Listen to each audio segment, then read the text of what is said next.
முன்னொரு காலத்துல ஒரு ராஜ்யத்துல நிறைய ராஜாங்க ஆட்சி செஞ்சுக்கிட்டு வந்தாங்க. ஆனா இந்த ராஜ்யத்துல மட்டும் ஒரு வரமுறை இருந்துச்சு. 10 வருஷத்துக்கு அப்புறமா ஒரு அரசர் ஆட்சி செஞ்சாருன்னா அவர் எடுத்துட்டு போய் இந்த ஒரு காட்டுல விட்டுருவாங்க, ஊருக்கு பக்கத்துல உள்ள காட்டுல. இதை தெரிஞ்சுமே நிறைய ராஜாங்க அதை பத்தி யோசிக்காம ரொம்ப பேராசத்தனமா நிறைய காசு சம்பாதிக்கணும்னு சிப்பாய்களை வச்சு நிறைய வரி வாங்கினாங்க.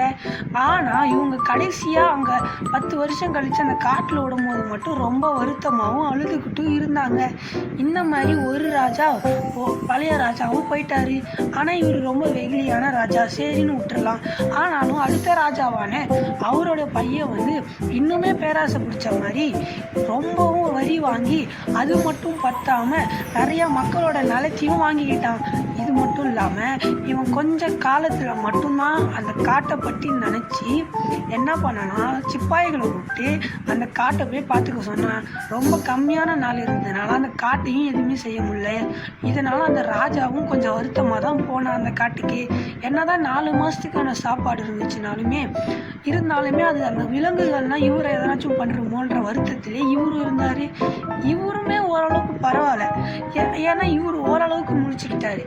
ஆனாலுமே இவர்கிட்ட பிடிக்காதது என்னன்னா துரிதமாக செயல்படலை, அதோட பேராசை. அதுக்கு அடுத்தது இன்னொரு ராஜா வந்தார். இந்த ராஜா ரொம்ப தைரியசாலி, அது மட்டும் இல்லாமல் அதி புத்திசாலியும் கூட. இவர் கண்ணை மூடி யோசிச்சுட்டு இருந்தார். என்னன்னா நம்ம நல்லது செஞ்சாலும் கெட்டது செஞ்சாலும் நம்ம 10 வருஷம் கழிச்சு விட்டுருவாங்க அந்த காட்டுக்குள்ளார.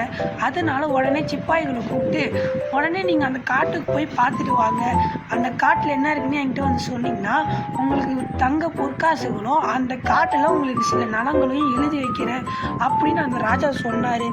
இதனால் அங்கே இருக்கிற சிப்பாய்ங்க உடனே ஓடி போய் காட்டில் என்னெல்லாம் இருக்குது அப்படின்ட்டு தேடி பார்த்தாங்க.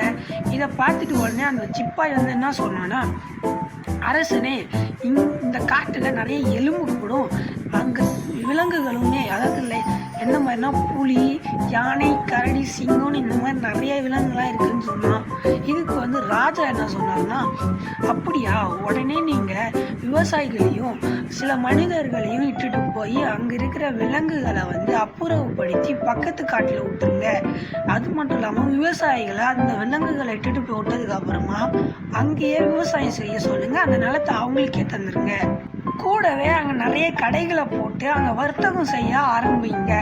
அப்போதான் நம்ம நாடு இன்னுமே பெரிய நாடாக வாய்ப்பு உள்ளது அப்படின்னு அந்த ராஜா சொன்னார். உடனே இந்த சிப்பாயும் கேட்டுட்டு போய் இதை மக்கள்கிட்ட சொல்லி அந்த மக்கள் எல்லாத்தையும் ரெடி பண்ணார். 10 வருஷம் கழிச்சு அந்த ராஜாவும் இதே மாதிரி தான் காட்டுக்குள்ளார இட்டுட்டு போனாங்க. ஆனால் மற்ற ராஜா மாதிரி இல்லாமல் இந்த ராஜா சந்தோஷமாகவே போனார். ஏன்னா இந்த மாதிரி இருந்த காட்டை அவர் இப்போ ஒரு ராஜ்யமாகவே உருவாக்கி வச்சுக்கிட்டாரு. அது மட்டும் இல்லாமல் அங்கிருந்த மக்களும் அவரை ராஜாவாகவே வச்சுக்கிட்டாங்க. இந்த கதையில நம்மளுக்கு என்ன தெரிய வருதுன்னா, இப்போ இந்த அரசன் எப்படி அவனுக்கு தேவையான வேலையை செஞ்சுக்கிட்டு மக்களுக்கும் உதவி செஞ்சானோ அதே மாதிரி நீங்களும் இருந்தீங்கன்னா உங்களுக்கும் ஒரு நல்ல நேரம் வரும். அதுல நீங்க இன்னுமே பெரிய ஆளாக வாய்ப்பு உள்ளது.